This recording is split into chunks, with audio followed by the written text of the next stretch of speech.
되지 않았던 그런 때이기 때문에 미혹하는 자가 굉장히 많았죠. 그래서 유사복음을 전하는 자들, 이단자들, 거짓 그리스도들이 꽤 많았어요. 그러니까 70년 전후에, AD 70년 전후에 기독교에 대한 핍박이 있었다고 한다면 90년 전후에는 이단들이 득세했다, 그렇게 보시면 돼요. 물론 그때도 기독교에 대한 핍박이 없는 것은 아니었어요. 그러나 소강 상태였고 핍박 대신에 더 교회를 혼돈케 했던 것이 이단 사상이다. 그래서 요한서신은 계속 그 말씀을 하고 있는 거예요. 오늘 본문에도 보면 12절, 13절 가운데 보면 12절에 자녀들아 내가 너희에게 쓰는 것은 너희 죄가 그의 이름을 말미암아 사함을 얻었다. 이건 영지주의자들에 대해서 지금 반박하는 말씀이죠. 그러면서 교회 안에 있는 다양한 계층의 성도들에게 이렇게 말해요. 13절 아비들아 내가 너희에게 쓰는 것은 너희가 태초부터 계신 이를 알미요. 청년들아 내가 너희에게 쓰는 것은 너희가 악한 자를 이기었음이라. 14절 아이들아 내가 너희에게 쓴 것은 너희가 아버지를 알았으며 아비들아. 앞에서 한 말씀을 한 번 더 반복하는 거예요. 그러니까 13절, 14절은 교회 안에 있는 다양한 계층의 성도들에게 말씀을 하면서 지금 한 번 더 반복하고 반복하는 것은 중요한 의미를 가지고 있다. 그게 무슨 말씀이냐면 지금 가지고 있는 믿음, 처음 믿을 때 주셨던 그 믿음, 그 중심을 끝까지 지키라는 거예요. 끝까지. 처음 복음을 받을 때 정통복음을 받았거든요. 바른 믿음을 받았는데 이 교회 안에 또는 교회 밖에 이단들이 오면서 믿음이 흔들리는 거 아닙니까? 이단의 특징은, 그리고 이단의 목적은 안 믿는 사람들을 대상으로 하는 게 아니고 믿는 사람들을 대상으로 하는 거죠. 항상 보면 이단은 안 믿는 사람들을 전도하는 게 아니고 믿는 사람들을 미혹하는 게 이단의 특징이에요. 그러니까 지금 이 초대교회 성도들도 잘 믿고 가는데 이단이 와가지고 지금 미혹하는 거 아니에요? 혼돈케 하는 거 아니에요?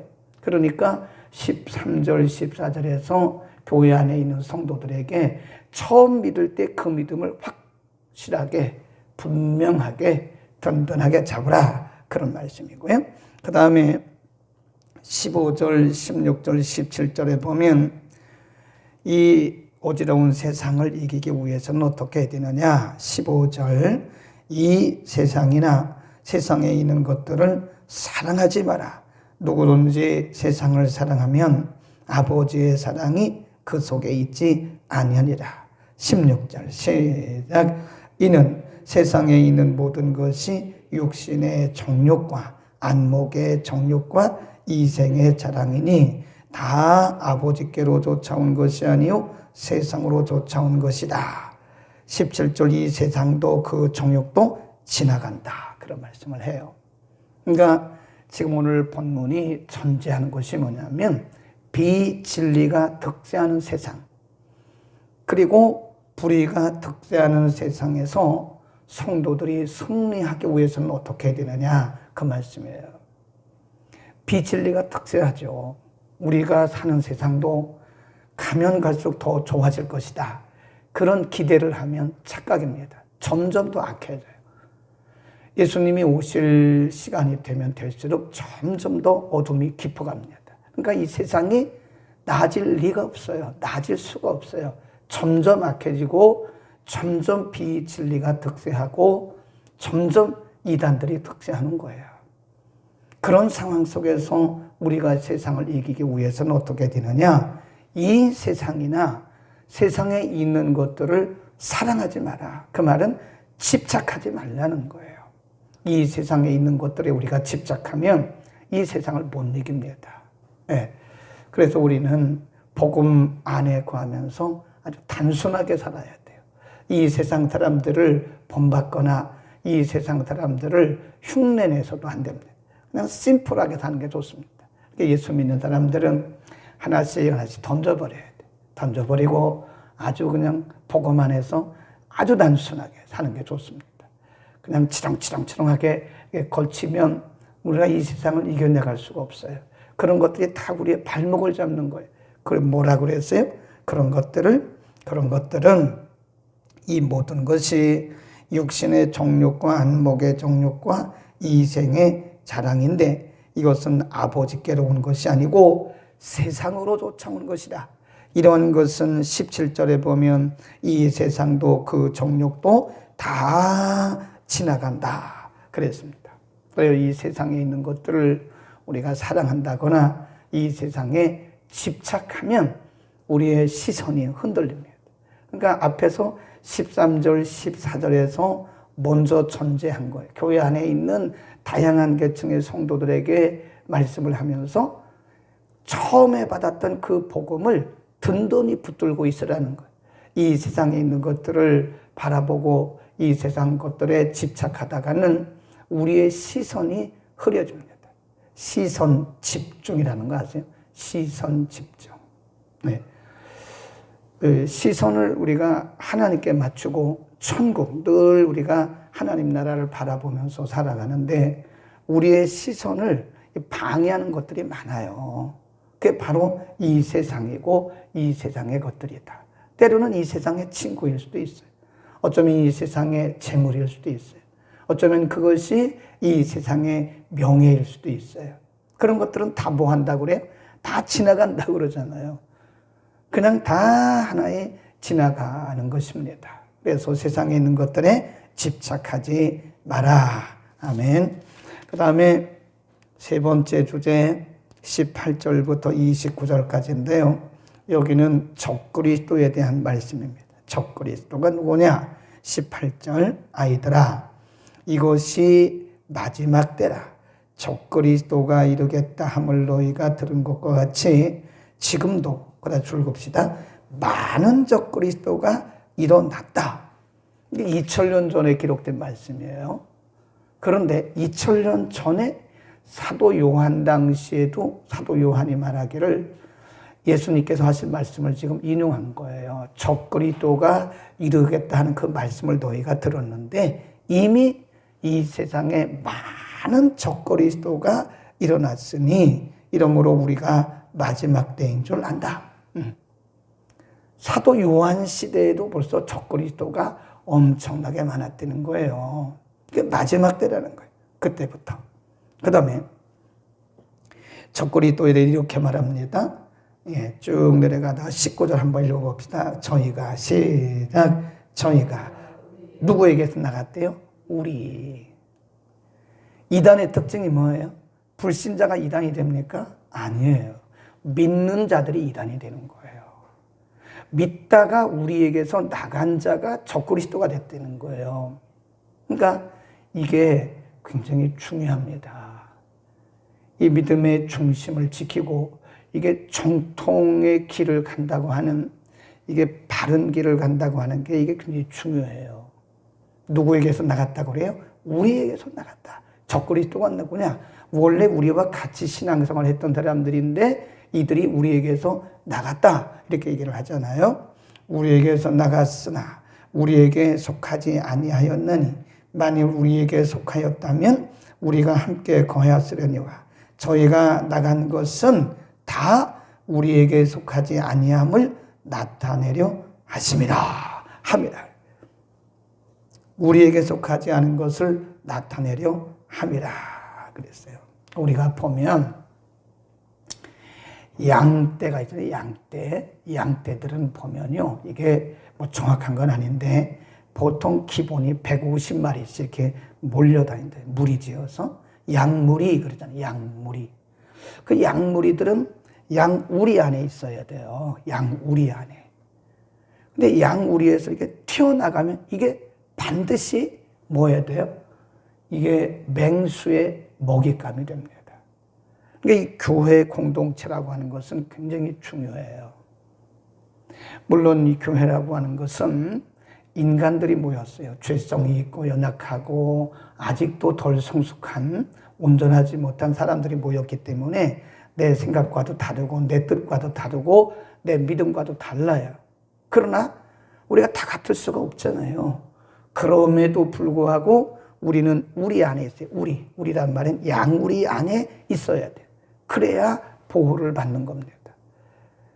그래서 여기서 한 목자가 주는 한 꼴을 먹으면서 살아가는 거예요. 그런데 양우리에 있는 이 양이 우리를 이탈해서 다른 꼴을 먹으러 가다가 거기서 이게 맹수에게 잡히는 거예요. 그러니까 우리 안에 거한다고 하는 것이 굉장히 중요합니다. 이 마지막 때가 되면 될수록 우리가 이 정상적인, 정통적인, 복음적인 이 교회 안에 머물러야 된다는 거예요. 그러니까 요즘에 보면 이 가나안 피플 크리스찬이라고 교회를 떠나서 교회에 소속되지 않은 사람들이 굉장히 많습니다. 코로나 이전에 100만이었는데 코로나 이후에 200만이라잖아요. 나는 예배 드립니다. 어디 예배 드려? 유튜브로 예배 드려요. 물론 유튜브로 예배를 드려도 본교회 예배를 드려야지. 여기 조금, 저기 조금, 저기 조금, 여기 조금 그러면요. 나중에 통일성이 없어요. 확실히 통일성이 없습니다. 그러니까 왔다 갔다 들어오는 거예요. 자기 구미에 맞는 것들 조금씩 먹는 거예요. 네. 그러다 보면 혼돈이 와요. 우리 안에 속한다는 것이 매우 중요하다 하는 것이고요.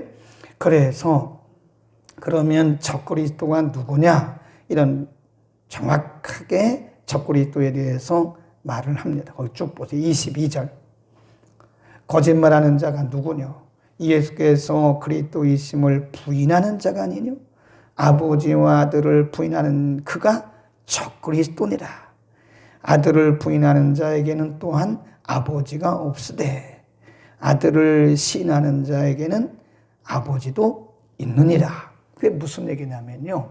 지금은 우리가 삼위일체, 성부, 성자, 성령에 대한 삼위일체론을 다 믿잖아요. 근데 그 당시는 우리가 교회사를 보면 이 초대교회사에 보면 삼위일체 논쟁이 굉장히 심각해요. 목숨 걸고 삼위일체 논쟁을 벌였어요. 그래서 사실은 그 초창기에 초대교회에 이분들이 삼위일체 논쟁을 해서 삼위일체에 대한 정확한 교리를 세워줬기 때문에 오늘 우리가 성경을 제대로 읽고 있는 것이고 삼위일체 하나님에 대해서 이해를 할 수 있는 거예요. 믿을 수가 있고요. 근데 그 당시는 삼위일체 교리가 성립되지 않았어요. 그러니까 많은 사람들이 특별히 영지주의자들이 예수님은 영으로 오셨다. 그러니까 육으로 오신 예수님을 믿지 않는 거예요. 그 영지주의예요. 어떻게 하나님이 어떻게 구세주가 더러운 죄 있는 인간의 몸을 입고 오느냐. 그래서 몸을 입고 이 땅에 오신 성자 예수님을 부인하는 겁니다. 네, 지금도 그런 이단이 있어요. 지금도 예수님은 영으로 오신 것이지 예수님을 육을 입지 않으셨다. 그 적그리스도라 그러잖아요. 지금 이단이라 그러잖아요. 예수님의 인성을 부인하는 그 이단입니다. 그 100% 이단이고요. 그건 적그리스도예요. 틀림없이 성경이 말씀했어요. 그러니까 예수님은 하나님이시면서 1장에서 공부했잖아요. 영원히 계셨던 그 하나님, 영생의 말씀이 인간의 몸을 입고 이 땅에 오신 것이다. 그래서 완벽한 하나님이시면서 완벽한 인간이다. 이렇게 보시면 되는 것이다. 그러니까 삼위일체를 부인하면 그건 뭐 틀림없이 이단입니다. 틀림없이 이단이에요. 볼 것도 없이 이단이다. 그러면 우리들에게 뭐라고 권면을 하고 있는가? 24절로 갑니다. 이렇게 말씀해요. 24 시작. 너희는 처음부터 들은 것을 거기 줄급시다. 처음부터 들은 것, 이게 사도들을 통해서 들은 복음입니다. 원복음. 사도들로부터 받은 그 복음을 너희 안에 거하게 하라. 처음부터 들은 것이 너 안에 거하면 너희가 아들의 안과 아버지의 안에 거하리라. 그랬어요. 그 다음에 쭉 내려갑니다. 28 시작. 자녀들아 이제 그 안에 거하라. 이는 주께서 나타내신 바가 되면 그의 강림하실 때에 우리로 담대함을 얻어 그 앞에 부끄럽지 않게 하려 함이라. 그랬습니다. 계속해서 강조하는 것이 그 안에 거하라. 너희는 그 안에 거하라. 그래요. 그러니까 지금 사도 요한이 계속 강조하고 있는 것은 흔들리지 말라 이런 거예요. 이단들이 득세하고 불의가 득세하는 어지러운 그런 세대 가운데서 처음에 주셨던 그 복음을 끝까지 붙들라는 거예요. 네. 그 말씀도 마찬가지예요. 이 말씀도 여기 끼고 저기 끼고라 나중에는요 자기 정체성을 잃어버려요. 자기 정체성을 잃어버려가지고 이제 막 혼돈되는 거예요. 그러니까 지금 사도 요한이 성도들에게 하는 말이 너희가 처음에 받은 그것을 간직하고 처음에 받은 그 복음 안에 거하라 이렇게 말씀하잖아요. 그 이후에 오는 여러 이단들이 너희에게 뿌려진 그런 것들은 결국은 너희에게 영향가 있는 것이 아니라 결국은 너희를 미혹하게 하는 것이다 그랬습니다. 그러나 우리에게는 마지막으로 이런 말씀을 해요. 그러나 너희에게는 그렇게 말씀이 나가는데요. 쭉 내려가서 20절로 갑니다. 우리가 이길 수 있는 길은 우리의 힘도 되고 우리의 노력도 되지만 궁극적으로는 성령의 기름 부으심입니다. 20절 시작. 거기다 줄거 우리말 성경에는 없는데요.